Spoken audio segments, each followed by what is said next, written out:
I've been a fireman in plenty of towns. It's a job like any other. Little dangerous, sometimes long hours, but the kind of work that makes you feel like you're doing something good. Not here. Here in Devil's Point, nothing is simple. From the day I set foot in this place, I knew something was wrong. It wasn't the kind of thing you could just put your finger on, but the air felt different. It was too quiet here, too still. As if everything and everyone was just waiting. I took the job because it was supposed to be easy. Small town, less than 2,000 people, mostly retirees and some families passing through on their way to a better place. The firehouse was old, creaky, and hadn't seen much action in years. That's what I was told, at least. The other firemen were all in their 60s or older. They weren't exactly in shape, and it seemed like the only fires they dealt with were campfires getting out of hand. But something was strange about the way they all looked at me when I first walked in. Like they knew something I didn't. The chief, a guy named Reynolds, didn't waste time with pleasantries. He just handed me a clipboard with a single sheet of paper on it. "These are the rules," he said.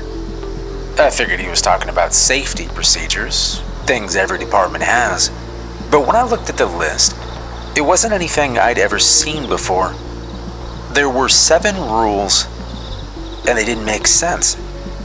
Rule number 1, always park the truck facing east, never west. Number 2, if the siren sounds more than twice in a row, lock the doors and wait until morning. Number 3, don't respond to calls between 2:13 and 3:33 a.m. No exceptions. Number 4, if the radio starts playing music, shut it off and don't turn it back on until sunrise. Number 5, never look out the windows after dark. Number 6, if the station dog growls, stay where you are. Don't move until it stops. And number 7, on the first day of each month, burn something personal in the fire pit. I looked up at Reynolds, waiting for him to crack a smile, tell me it was some kind of hazing ritual, but he just stared at me dead serious. "Follow the rules," he said, "and you'll be just fine." "What is this?" I asked. "It's the reason I'm alive," he replied. The other guys in the station kept their heads down, busying themselves with cleaning equipment that didn't need cleaning or shuffling papers that had already been filed. No one really wanted to talk to me. Didn't even introduce themselves. It was like they were waiting for me to get up and leave. Maybe they hoped I would. But I didn't. I needed this job. And even if the list seemed like a joke, I wasn't going to back out on my first day. So I shrugged, put the clipboard down, and said, "All right, I got it." Now, the first few days were quiet. Strangely quiet. There were no fires, no emergencies, not even a cat stuck in a tree. The guys in the station barely talked to me, but they followed the rules religiously. Every night, someone would double-check the truck to make sure it was facing east. At exactly 9 p.m., someone would close all the blinds, making sure none of us could see outside. And the radio, they didn't even turn it on. Not once. I thought they were crazy. Maybe they'd all just been here too long, grown superstitious, let the isolation get to them. But then, on my 5th night, something happened. I was alone in the station. The others had gone home for the night, leaving me on call. It was just past midnight, and I was sitting at the small kitchen table, going over some old reports, trying to stay awake. The station was silent, except for the ticking of the clock on the wall. Then the radio crackled alive. It wasn't like a normal emergency call. No static, no voices, just a soft, scratchy tune. It was an old song, one I recognized but couldn't name. Something from the 1920s, maybe. With a grainy piano melody and a woman's voice. low and slow, almost whispering. It felt out of place, like it didn't belong here. I stared at the radio, unsure of what to do. Reynolds' voice echoed in my head. If the radio starts playing music, shut it off and don't turn it back on until sunrise. I reached for the dial, hesitating for just a second, and then clicked it off. The room was silent again. But something had changed. It was subtle at first, barely noticeable, but it seemed like it got colder. I stood up, my chair scraping loudly against the tile floor, and crossed the room to the window. The blinds were closed, just like they always were at night. But I had this sudden, overpowering urge to look outside.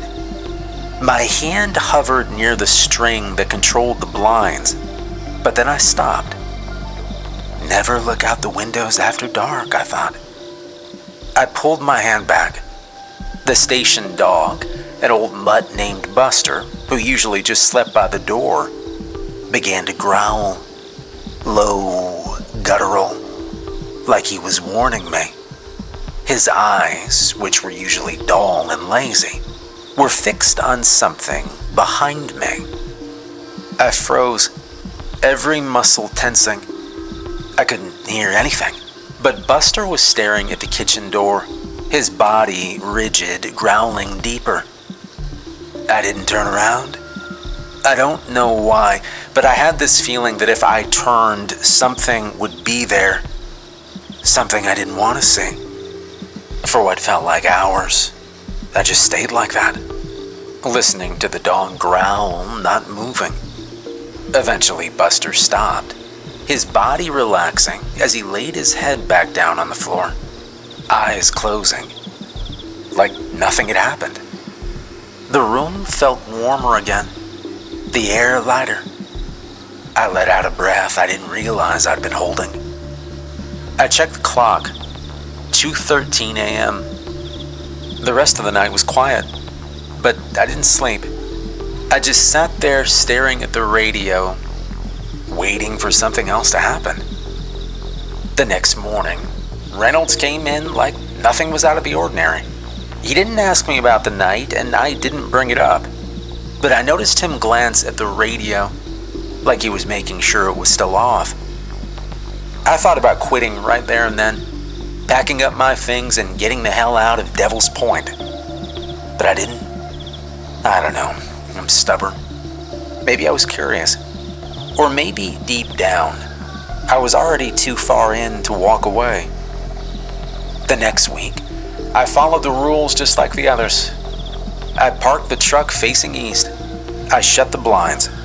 I didn't respond to calls after 2:13 a.m., and every time I heard the slightest crackle from the radio, I turned it off before the music could start. But then came the first of the month.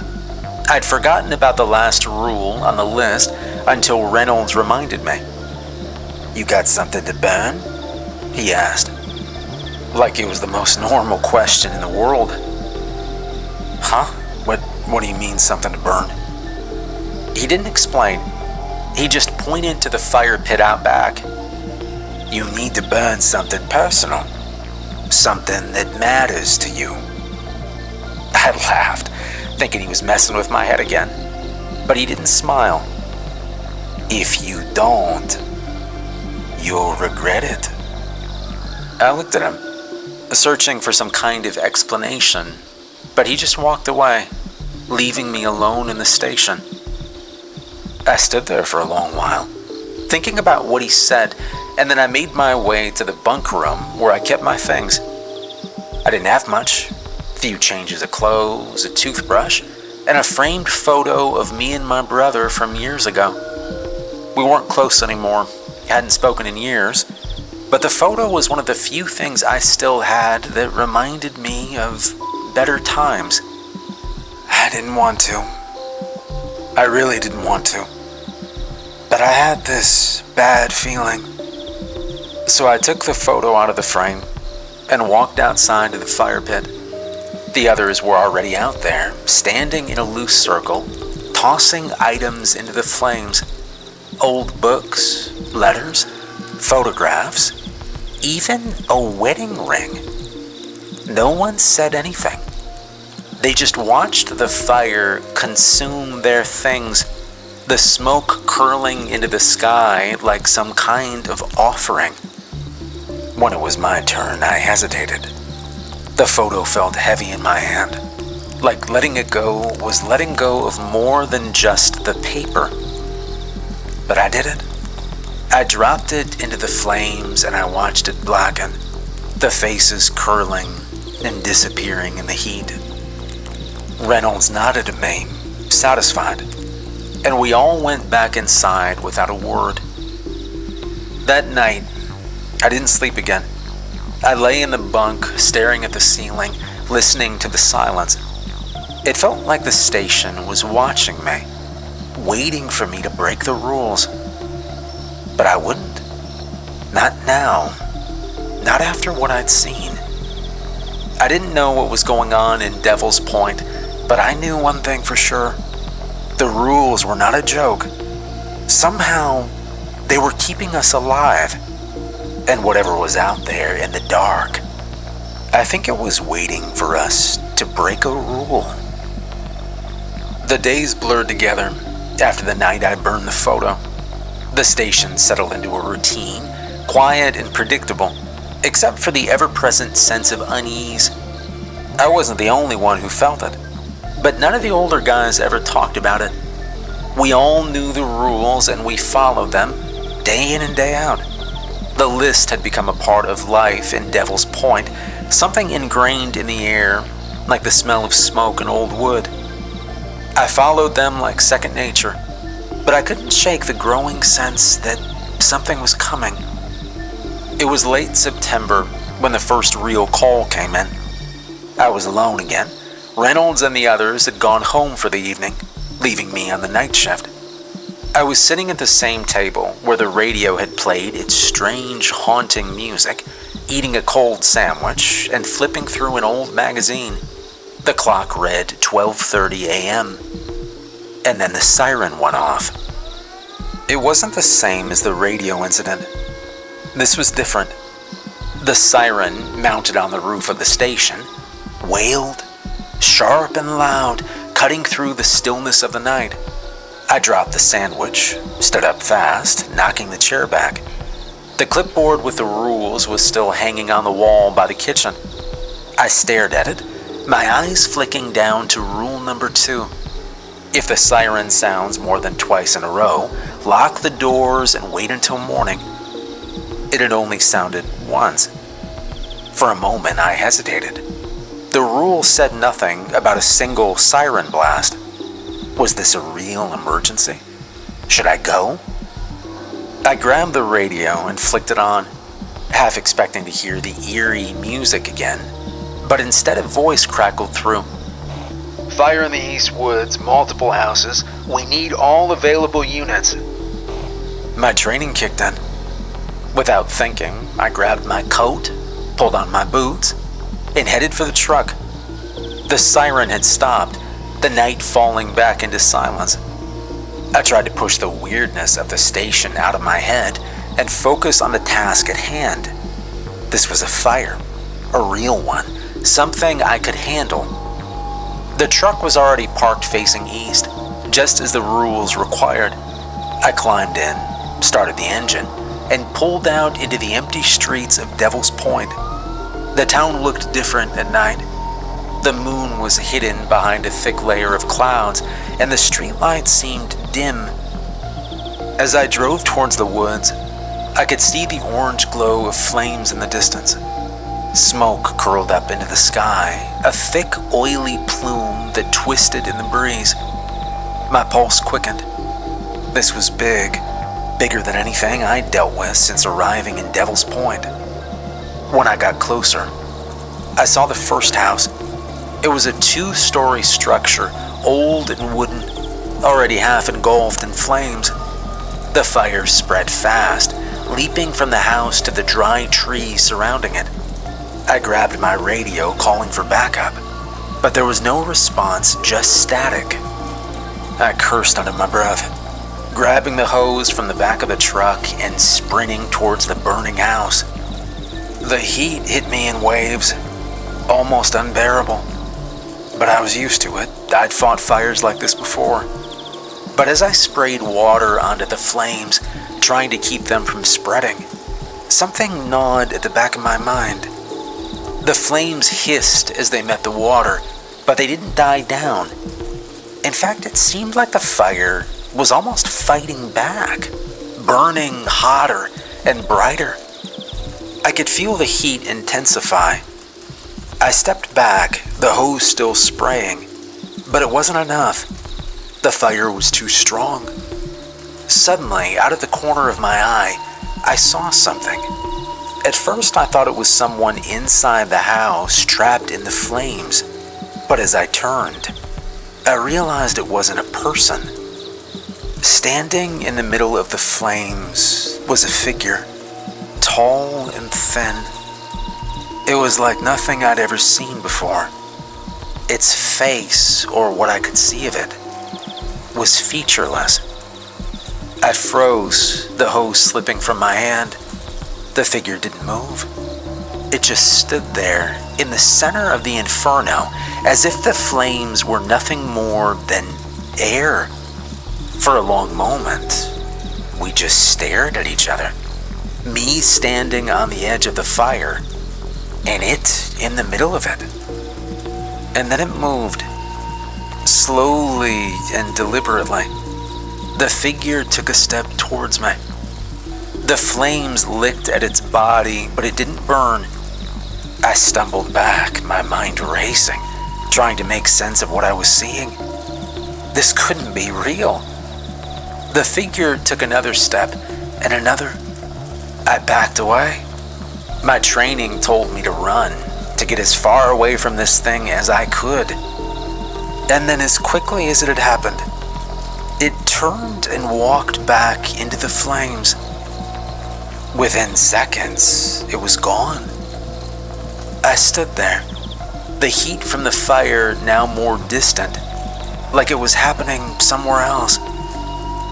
I don't know how long I stood there before I snapped out of it, grabbing the hose again and trying to put out the flames. But it was no use. The fire had already consumed the house, and now it was spreading to the trees. I was alone. No backup, no response on the radio, just me and the fire. I did my best, but it didn't do much. I drove back to the station after the flames had burned themselves out. There was nothing left of the house but a blackened skeleton, and the woods around it were scorched, the trees still smoldering in the cool night air. I didn't see the figure again, but its presence lingered in my mind. When I got back, Reynolds was waiting for me, sitting at the kitchen table with a mug of coffee in his hands. He didn't say anything at first, just watched me as I walked in, covered in soot and sweat. "You saw it, didn't you?" he asked finally.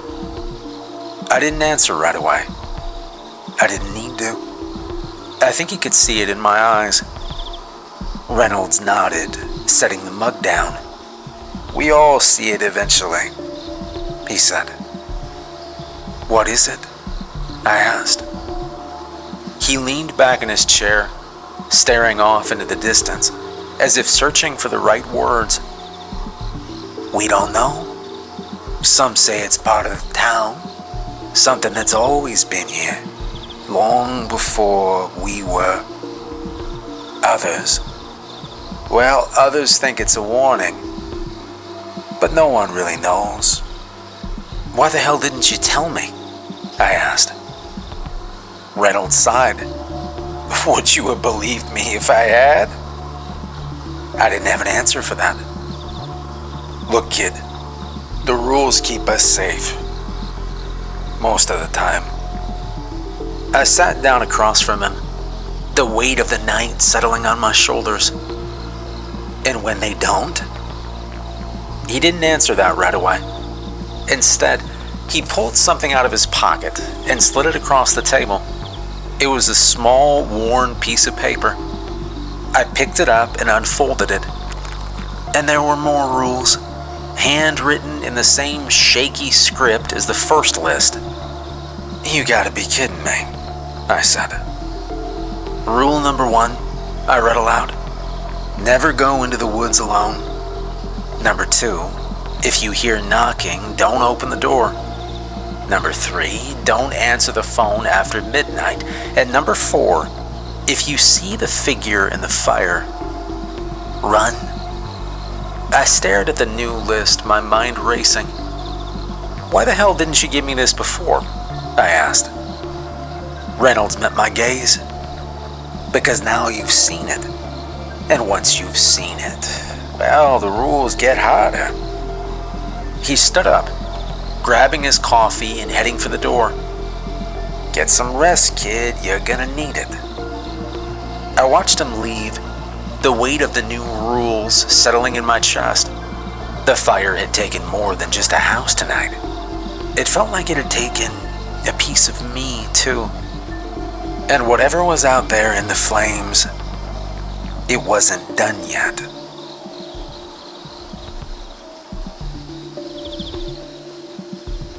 The figure had seen me, and I'd seen it.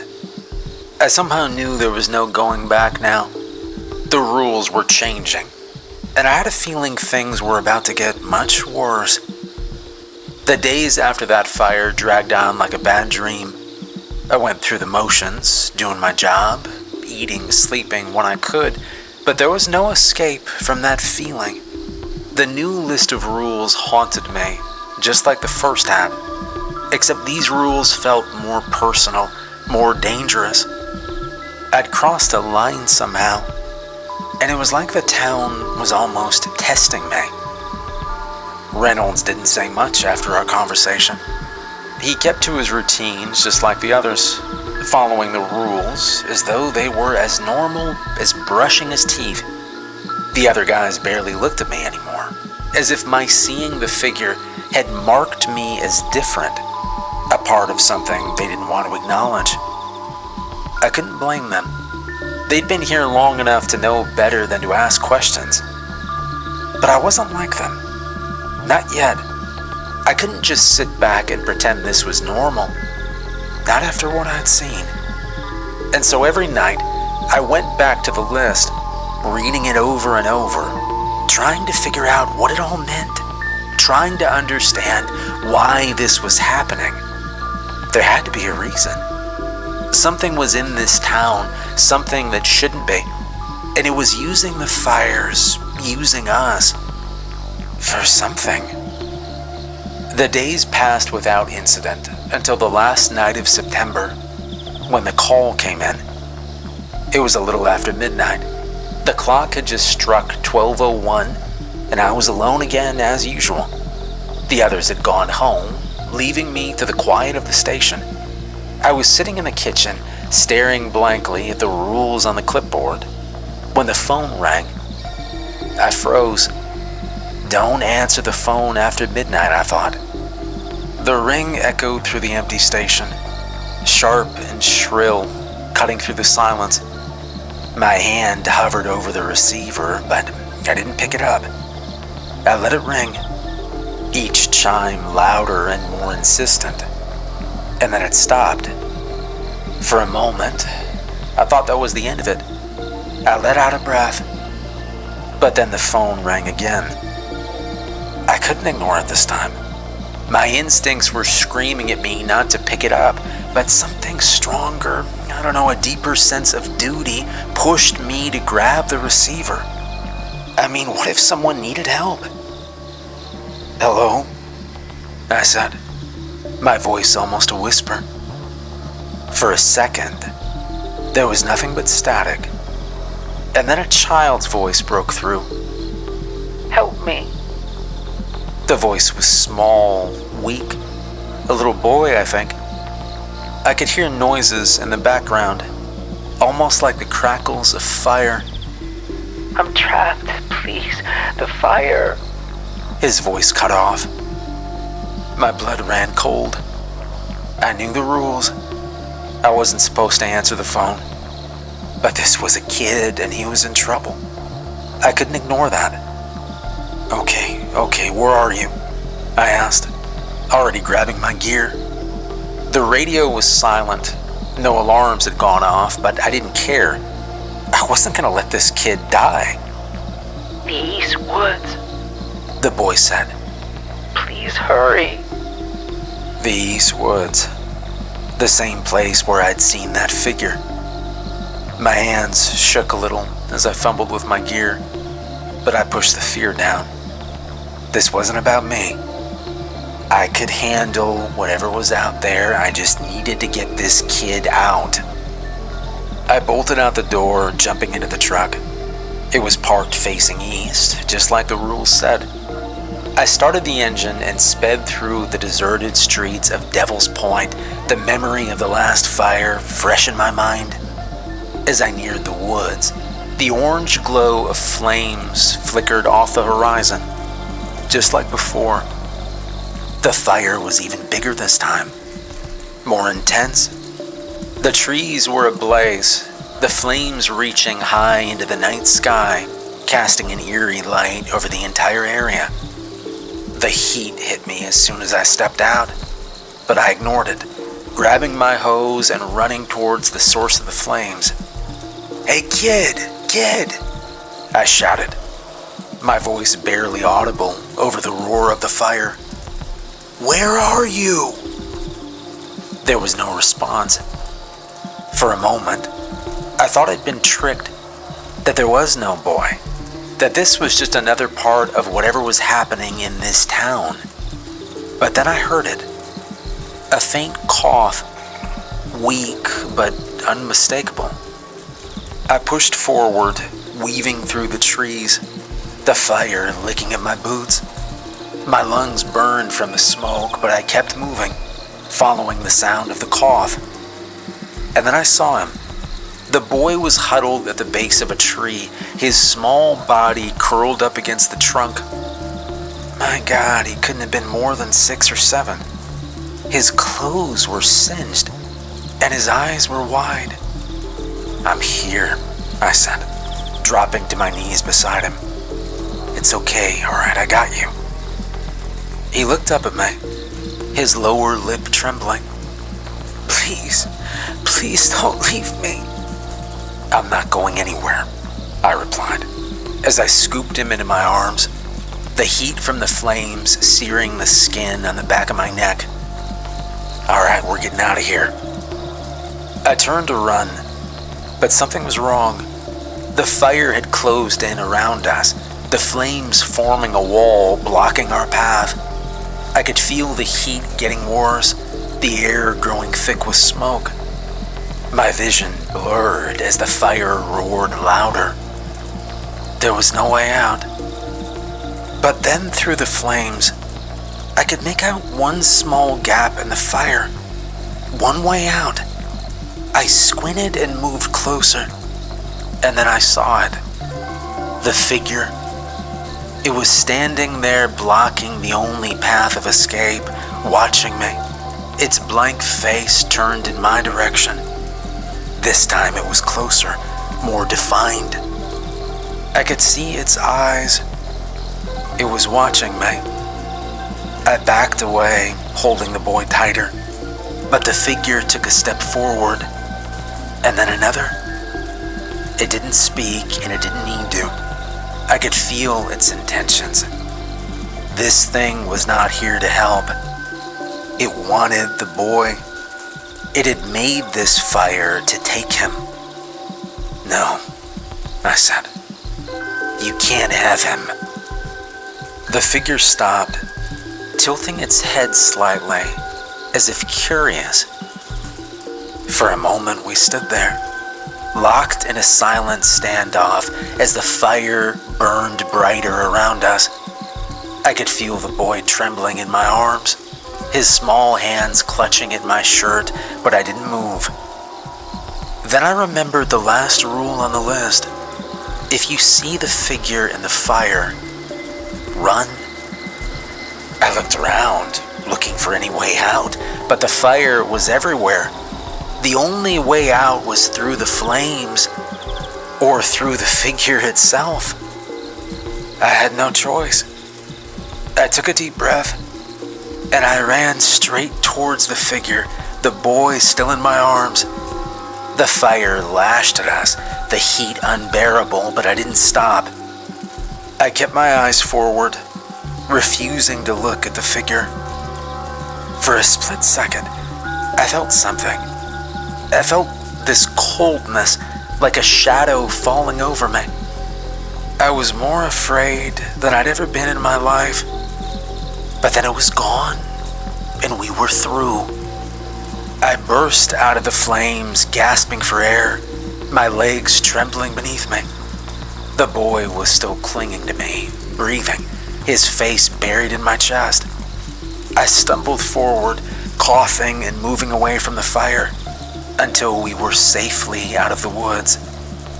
The fire continued to burn behind us, but I didn't look back. I didn't want to. We made it back to the truck, and I set the boy down gently. His face was pale, but he was breathing, his eyes wide with shock. I knelt beside him, trying to catch my breath. "Did you feel that?" he asked. Yeah, I felt it. "But you're safe now," I said. "It's over. I'm gonna get you home, okay?" The next day, I didn't go back to the station. I spent the morning sitting on the front steps of my small rented house, staring out at the quiet streets, wondering what the hell I was supposed to do next. I thought about leaving, packing up and driving away from Devil's Point and never looking back. But I had saved that boy. Maybe I could make a difference here. I couldn't leave. As the sun began to set, I found myself back at the station, standing outside the firehouse, staring up at the old, worn building. The truck was parked outside, facing east as always. The windows were dark, the blinds drawn, just like every night. Reynolds was waiting for me inside. He put his arm on my shoulder, looked me in the eyes, and said one thing. "You did good."